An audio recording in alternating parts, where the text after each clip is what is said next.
Hello guys of intermediate, welcome to another video and final video of cost sheet. Today in this video I'm going to solve 2073 set D past year question and also one question of tender sheet. So let's start. So cost sheet अलिकता यो हाम्रो doubt आएको हुनाले prince भाइको so यसमा sale of scrap दिएको छ त्यसको ट्रिटमेन्ट कस्तो अलरेडी अल कुराहरु यसमा हाम्रो कभर भइसकेको छ त्यही पनि हामीहरु यसमा के सर्ट एन्ड रिलेटेड के इन्फर्मेसन छ र त्यसमा के गाह्रो हुन्छ नि त्यसलाई हामी फेरि हेरौँला let's start cost information of manufacturing company is given below हामीलाई के दिएको छ ओपनिङ स्टक र मेटेरियलको रुपीजमा 1 लाख र फिनिश गुडको युनिट्समा दिएको छ त युनिट्सलाई हामी रुपीजमा पछि कन्भर्ट गरिहाल्ला सो अहिले पढौँ ओपनिङ स्टक र मेटेरियल 1 लाख त्यस्तै पर्चेज अफ र material 4 lakh factory overhead 50,000 administrative overhead 10% of prime cost prime कस्टको 10% जति प्राइम कस्ट आउँछ त्यसको 10% हाम्रो के भन्छ अफिस अथवा एडमिनिस्ट्रेटिभ ओभरहेड प्रोडक्सन कति गर्नु भएको छ 11,000 युनिट त्यो पनि ठीक छ सो क्लोजिङ स्टकमा र मेटेरियलको रुपीजमै दिएको छ फेरि फिनिश गुड फेरि युनिट्समा दिएको छ हाम्रो 3,000 युनिट सो वेजेस 1 लाख रुपैयाँको वेजेस छ सेल अफ स्क्रैप छ सेलिङ ओभरहेड छ र प्रफिट भन्छ 10% अन सेल्स सो बना भन्छ हामीलाई कस्ट सिट 2073 मा so let's make the format of cost seat format त हुँदैन सो नर्मल फर्मेट हो कस्ट स्टेटमेन्ट और cost seat is same thing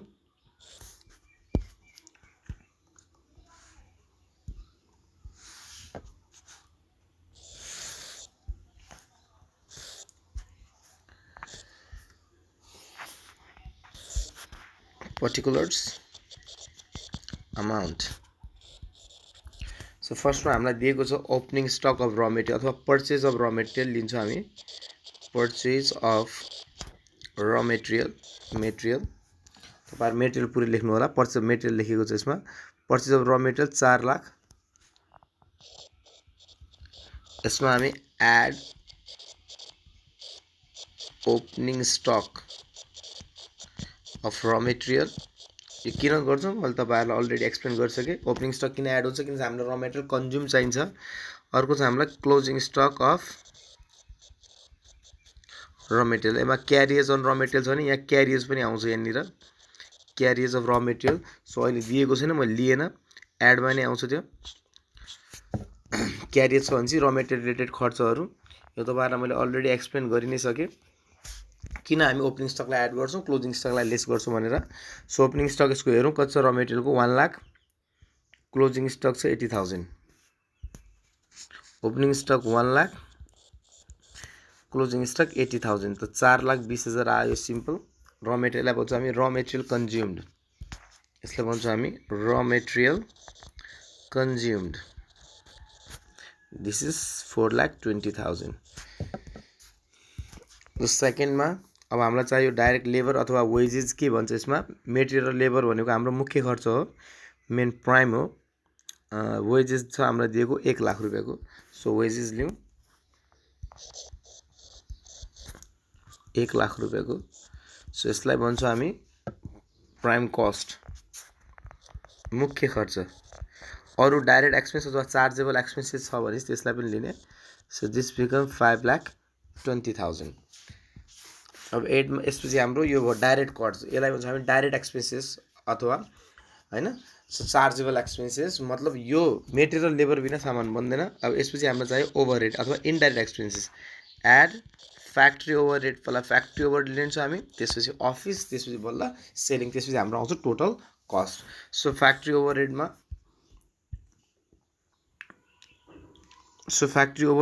के छ हामीसँग हेर्नुस् त फ्याक्ट्री ओभरहेड कति भन्छ 50,000 यसले फ्याक्ट्री ओभरहेड चाहिँ फ्याक्ट्री ओभरहेड नै भन्छ ठीक छ 50,000 यो जोडिसकेपछि आउँछ हाम्रो फ्याक्ट्री कस्ट इन्कर्ड यसलाई भन्छौं हामी फ्याक्ट्री कस्ट इन्कर्ड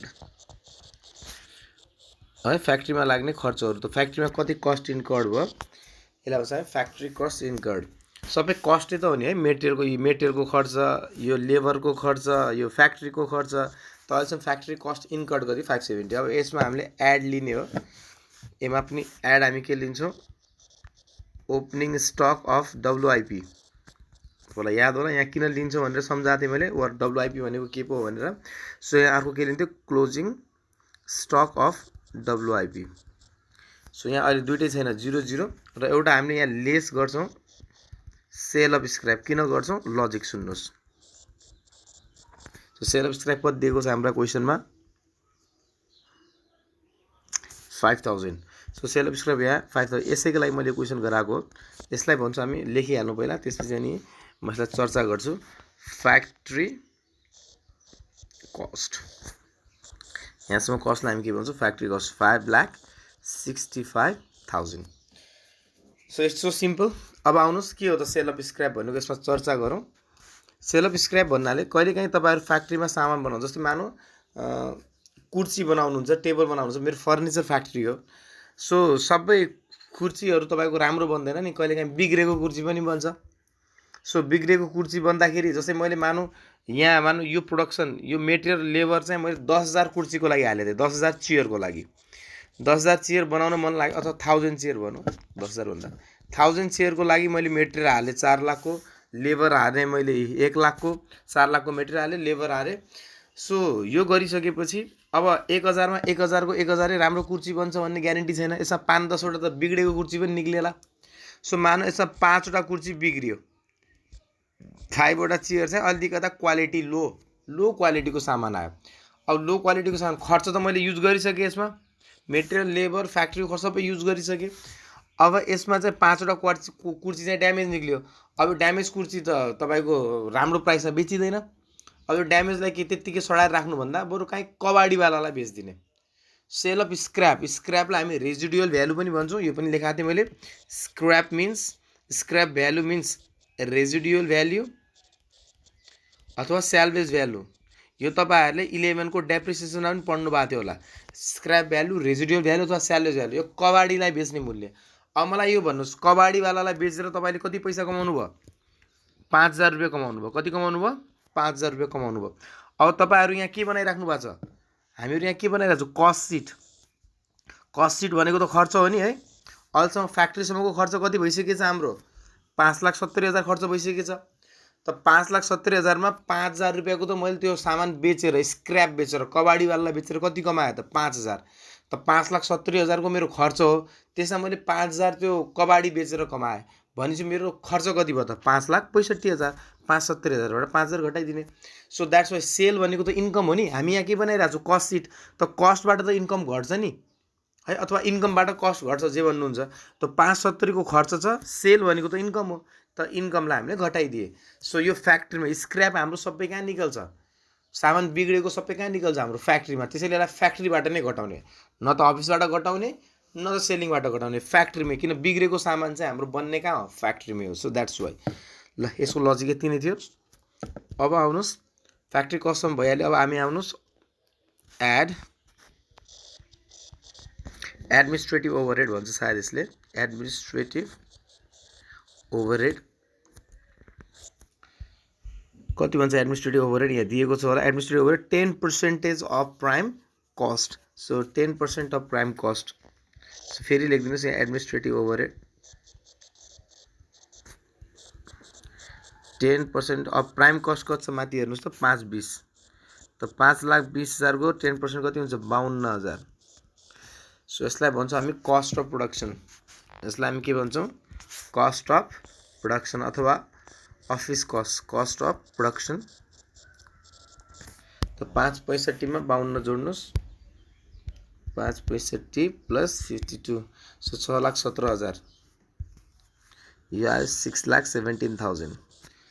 अब हाम्रो यसमा एड ओपनिङ स्टक र closing stock of finish good, तीनटाको स्टक हुन्छ हैन, र मेटेरियल डब्लुआइपी र एड लेख्नुहोस् यसमा opening stock of finish good. म सर्टकटमा लेखेँ, तपाईहरु पुरै लेख्नु होला। लेसमा लेख्नुहोस् closing stock of finish good. यो अलरेडी हामीले गरि नै सक्यौं, यसमा आत्तिनु पर्ने कुरा केही पनि छैन। अब हामीलाई आउनुहोस् यसमा वर्क ओपनिङ स्टक कति दिएको छ, क्वान्टिटीमा दिएको छ, रुपिसमा दिएको छैन। ओपनिङ स्टक कति दिएको छ क्वान्टिटीमा हेर्नुहोस् त, ओपनिङ स्टक 2000 दिएको छ, finish stock 3000। So opening stock 2000, यो 3000 युनिट्समा दिएको छ है, यो युनिट्समा। अब यसलाई कस्ट चाहियो हामीलाई। यो अलरेडी मैले अस्तिको एउटा भिडियोमा पनि तपाईहरुलाई कभर गरिसकेको छु। यसलाई कसरी लिने भन्दाखेरि सो अब यहाँ हेर्नुस्, यसलाई 2000 अब यो 6,17,000 कस्ट अफ प्रोडक्सन भन्छ नि। त 6,17,000 मेरो खर्च भयो कति प्रोडक्सन गर्दा। अब हामी यहाँ कस्ट पर युनिट निकाल्छौँ। वर्किङ नोट नम्बर यसको लजिक अलरेडी पहिले दिइसक्यो हुनाले सो कस्ट पर युनिट, एक युनिटको कस्ट आयो भने चाहिँ हामी त्यो 2000 र 3000 पनि निकाल्न सक्छौँ। सो हेर्नुस् त 6,17,000 खर्च भयो, यसपालि कति प्रोडक्सन गर्दै हुनुहुन्छ? 6,17,000 भयो। प्रोडक्सन कति गर्दाखेरि हेर्नुस् त प्रोडक्सन कति गर्दै हुनुहुन्छ? 11,000। 6,17,000 खर्च भयो, 11,000 यो पालिको प्रोडक्सन मेरो 11,000 हो। तो 6,17,000 डिवाइडेड बाई 11,000 सो कति आयो? 56.09। कति आयो कस्ट हाम्रो? 56.09। सो एउटा कुर्सी एउटा बिस्कुट अथवा यसलाई लेख्न सक्छौँ हामी cost of production upon production unit. जस्तै तपाईहरु गर्नुहुन्छ नि 150 रुपैयाँ खर्च भयो 10 वटा कुर्सी बनाउँदाखेरि। 10 वटा कुर्सी बनाउँदाखेरि कति रुपैयाँ खर्च भयो? 150। त 10 वटा कुर्सी बनाउँदाखेरि कति खर्च? एउटा कुर्सी बनाउँदा कस्ट कति भयो? 15 रुपैयाँ हुन्छ नि। त्यस्तै गरेको सेम यो। त 11,000 कुर्सी बनाउँदाखेरि 6,17,000 खर्च भयो। त एउटा कुर्सीको खर्च कति आइरहेछ हाम्रो? 56.09। सो यसलाई यहाँ लिदिनुस् 56.09। 56.09। So it's so simple. 2000 × 56.09 into 2000 1,12,181। 182 नै भनौँ। 1,12,182। 1,12,182। सो 1-2 रुपैयाँलाई हामी न्यू खोज्दैनौँ, भइहाल्यो। अर्को के छ हाम्रो?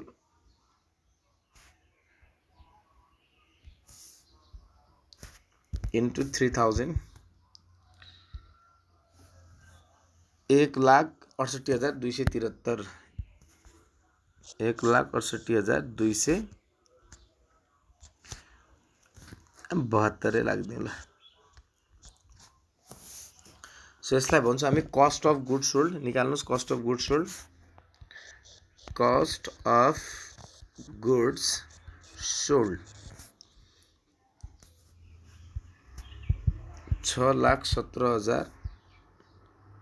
6,17,000 प्लस 1,12,182। तो 1,12,182 माइनस 1,68,272। तो यो आयो 5,60,910। 5,60,910। तो 5,60,910 यो हाम्रो कस्ट अफ गुड्स सोल्ड आयो। यसमा हामीले अब के गर्ने हो? एड गर्छौँ हामी यसमा के? प्रॉफिट। प्रॉफिट कति भन्छ? 10% अफ सेल्स। 10% of cells. त हामीलाई सेल्स थाहा छैन, यो त कस्ट थाहा छ, कस्ट अफ गुड्स सोल्ड हो। र हाम्रो यहाँ तल आउनु पर्ने के हो? Selling cost. हामी सेलिङ ओभरहेड पनि रहेछ यहाँ। कहाँ फेरि एउटा मिस्टेक गर्यो है। सेलिङ ओभरहेड पनि छ यो क्वेसनमा। कहाँ यसमा प्रॉफिट एड गर्दिन लागेकोमा पहिला सेलिङ ओभरहेड लिइहालौँ। कस्ट अफ गुड्स सोल्ड पछि हामीसँग अर्को ओभरहेड के हुन्छ? Add selling overhead. Selling overhead कति भन्छ यसले? ₹5 पर युनिट। अब यसको लागि चाहिँ ₹5 पर युनिट सेलिङ ओभरहेड कति भन्छ हाम्रो? Selling overhead ₹5 per unit. त एउटा बेच्दाखेरिको भाँच सेल्स युनिट पत्ता लगाउनु पर्यो हाम्रो। त कति युनिट हामीले बेच्यौँ त यो पालि, यो पत्ता लगाउनु पर्यो है। That's very simple. Working note number 2 तपाईहरुलाई म लजिकली सम्झाउँछु। यो 5 पर युनिटमा दिएको छ, टोटल रुपिसमा दिएको छैन। त सेलिङ ओभरहेड एउटा बेच्दाखेरि 5 रुपैयाँ कमिसन दिनुहुन्छ। त जति बेच्नुहुन्छ त्यति कमिसन दिनुपर्ने हुन्छ। जति बेच्छन् त्यति कमिसन दिनुपर्ने हुन्छ। द्याट्स वाइ यसमा प्रोडक्सन युनिटले मल्टिप्लाई गर्ने होइन, सेल्स युनिटले। त सेल्स युनिट म निकाल्दैछु हेर्नुस् त। यसपालि तपाईले फर इक्जाम्पल म माथि पछि सेल्स युनिट हामी के निकालिरहेको छौँ? Sales unit. यसपालि तपाईले प्रोडक्सन सर यसपालि तपाईले कति फिनिश गुड तपाईसँग अलरेडी थियो? 2000 तपाईसँग अलरेडी थियो। 2000 सामान अलरेडी थियो। यसपालि प्रोडक्सन कति गर्नुभयो? प्रोडक्सन गर्नुभयो 11000। प्रोडक्सन कति गर्नुभयो? 11000। त टोटल कति भयो? 13000 है। सो 2000 कुर्सी मसँग अलरेडी थियो। यसलाई भन्छु म opening stock of finish good plus production कति गरेँ मैले? 11000। त टोटल कति छ मसँग? 13000। र यसमा अझ पनि कति बचिरहेछ तपाईँसँग? क्लोजिङ स्टक कति बचिरहेछ? 3000। त यसको मतलब बाँकी सबै बेचिदिनु भयो। यसलाई नै भन्छौँ हामी सेल्स युनिट 10000। फेरि एकचोटि राम्रोसँग बुझाउँछु, पहिले बुझाइसक्यो हुनाले, त्यही पनि नयाँ जसले भिडियो हेर्दै हुनुहुन्छ। सो सिम्पल हेर्नुहोस्, यसपालि मैले मानौँ 2000 यसपालि मैले 11000 कुर्सी बनाएँ। 11000 कुर्सी बनाएँ। 11000 2000 कुर्सी पोहोर सालकै थियो भनेपछि मसँग टोटल कुर्सी कति रह्यो? 13000। 13000 मा अब मसँग स्टकमा कति कुर्सी बचेको छ जम्मा मेरो गोडाउनमा? 3000। त यसको मतलब बाँकी सबै बेचिदिएँ नि। यसको मतलब बाँकी सबै 10000 मैले बेचिदिएँ। फेरि एकचोटि 11000 योपालि मैले बनाएँ, 2000 मसँग अलरेडी थियो। त टोटल मसँग कति छ? 13000। 13000 मा मसँग स्टकमा कति बचेको छ? 3000। त यसको मतलब बाँकी सबै मैले के गरिदिएँ? बेचिदिएँ। त यसको मतलब कति बेचेँ मैले? 10000। सो यहाँ सेल्स युनिट आयो। त एउटा बेचेको 5 रुपियाँ कमिसन दिन्छौँ। त 10000 बेचेको कमिसन कति दिन्छौँ हामी? 50000। त यसलाई भन्छौँ हामी कस्ट अफ सेल्स। तो आयो 6,10,910। अब यसमा हामीले प्रफिट एड गर्ने, एड प्रफिट। अब ध्यान दिएर हेर्नु, यसलाई टोटल कस्ट पनि भन्छौँ हामी, टोटल कस्ट। प्रफिट के भन्छ यसले? प्रफिट कति भन्छ? 10% अफ सेल्स भन्छ। अब ध्यान दिनु हेर्नु, हामीसँग त यहाँ कस्ट छ, तपाईँले प्रफिट केमा बनिरहेको छ? सेल्समा। अब तपाईँले के त बच्चाको टेक्निक छ तपाईँहरूसँग यो गर्न। Working note number 3, let the sales be x. Let, अब सेल्स त तपाईँलाई दिएको छैन नि, सेल्स त यो त सेल्सको 10% हुने, त सेल्स हामीलाई थाहा छैन, हामीलाई कस्ट थाहा छ। त जे थाहा छैन बच्चाको जस्तै let the sales be x. म सर्टकट पनि सिकाउँछु यसपछि। Let the sales be x. अब तपाईँलाई थाहा छ कस्ट प्लस प्रफिट होइन। 100 रुपियाँको सामान किनेको थिएँ, 20 रुपियाँ प्रफिट खाएँ, 120 मा बेचेँ। यसको मतलब त सेल्स कतिमा गरेँ मैले? 120 मा। यो त बच्चामा पढाएको थियो सिपी प्लस प्रफिटवाला भनेर। 100 रुपियाँको सामान ल्याएँ, 10 रुपियाँ प्रफिट खाएँ, त 110 मा बेचेँ भन्नु खोज्या। त यो क्वेसनमा कस्ट कति छ हेर्नुहोस् त। यो क्वेसनमा कस्ट कति छ? हामीले कस्ट कति निकालिसकेका छौँ? 6,10,910। 6,10,910। प्रफिट कति भन्छ? 10% अफ सेल्स। त 10% अफ सेल्सलाई हामीले के मानिदियो भर्खरै? एक्स। त यहाँ सेल्स कति छ? सेल्स कति छ? एक्सै छ यो। त यसलाई सल्भ गर्नुहोस्, आन्सर आइहाल्छ। यो 0.1x equals to x. So 6,10,910 यो एक्स माइनस 0.1x, यो उता गएर माइनस गयो भयो। अब 6,10,910 डिभाइडेड बाई 0.9x। त 6,10,910 डिभाइडेड बाई 0.9, यहाँ मल्टिप्लाई चाहिँ उता गएर मल्टिप्लाई गऱ्यो, डिभाइड गऱ्यो। 6,10,910 डिभाइडेड बाई 0.9, त आयो 6,78,788। 6,78,789 नै भनौँ। सो यति मेरो एक्सको भ्यालु आयो। एक्स भनेको के हो? हाम्रो सेल्स। त सेल्स लिइदिनुहोस् यहाँ। 6,78,000 कति आयो? 6,78,789 होइन। सो यसको 10% कति हुन्छ प्रफिट? त 6,7878 अथवा 9 भन्दा पनि हुन्छ ल, 6,78,79। सो यतिलाई हामी भन्छौँ प्रफिट। त सल्भ यसरी गर्दा पनि हुन्छ, अथवा तपाईँलाई म एउटा राम्रो रिलेसन सम्झाउँछु, यसरी गर्दा पनि हुन्छ एक्स मानेर। नत्र यसमा गर्नु मन छैन चाहिँ यसमा लेख्नुहोस् cost profit and sales relation. यो तीनटाको रिलेसन के हुन्छ ध्यान दिएर हेर्नु होला। अगर प्रफिट, यो प्रफिट गयो, कस्ट प्रफिट सेल्स हो। अगर प्रफिट 1/1 अफ कस्ट हुन्छ भनेपछि, 1/1 अफ कस्ट हुन्छ भनेपछि 1/2 अफ सेल्स हुन्छ। त्यस्तै अगर प्रफिट 1/2, यहाँ तल 1/2 अफ कस्ट हुन्छ भनेपछि सेल्सको 1/3 हुन्छ। अगर प्रफिट 1/3 अफ कस्ट हुन्छ भनेपछि यसको 1/4 4 अफ सेल्स हुन्छ। त्यस्तै 1/4 अफ कस्ट भएपछि यता 1/5 अफ सेल्स हुन्छ प्रफिट है। अगर 1/5 अफ कस्ट भयो भनेपछि 1/6 अफ सेल्स हो। तपाईँहरू यहाँ बुझिराख्नु भयो होला, यहाँ कस्ट भन्दा ठ्याक्क सेल्सको 1/2 बढ्दै जान्छ। 2 3 यो 3 भएपछि 4, यो 4 भएपछि 5, यो 5 भएपछि 6, यो 6 भएपछि 7, यो कहिलेसम्म त इन्फिनिटीसम्म, जहिलेसम्म जान्छ। अब यो क्वेसनमा हामीलाई प्रफिट केसँग भनेको थियो 10% अन सेल्स। त 10% अन सेल्स भनेको कति हो 10/100। 10% भनेको 10/100 हो। केसको बनाएको थियो सेल्सको। सो 10 भनेको यो 0 0 काट्यो, यसको मतलब 1/10 अफ सेल्स निक्ल्यो। त 1/10 अफ सेल्स निक्ल्यो भने चाहिँ यता कस्टको कति निक्लेला, कस्टको 1/9 निक्लेला। त सिधै यो 1/9 हाने भयो भने आन्सर तपाईँहरूको यति नै आउँथ्यो। अगर यो प्रफिट यस्तो नगरेर 6,10,910 को हेर्नु छ, 6,10,910 को 6,10,910 को इन्टु 1 डिभाइडेड बाई 9 गऱ्यो भने आन्सर 67878 नै आउँथ्यो। यो सर्टकट टेक्निक हो हाम्रो। यो डाइरेक्टली हामी यसलाई यसरी पनि निकाल्न सक्थ्यौँ। यसलाई मेटेँ मैले, अलरेडी निकालिसकेको छु। यसलाई 1/9 अफ 6,10,910 गऱ्यो भने 67879 यति नै आउँथ्यो। चेक गर्नु होला। त यो रिलेसन हो, सर्टकट रिलेसन भन्छौँ हामी यसलाई। त यहाँ प्रफिट दिएको छ सेल्समा, तर सेल्स मलाई थाहा छैन, तब मात्र यो फर्मुला लगाउने हो।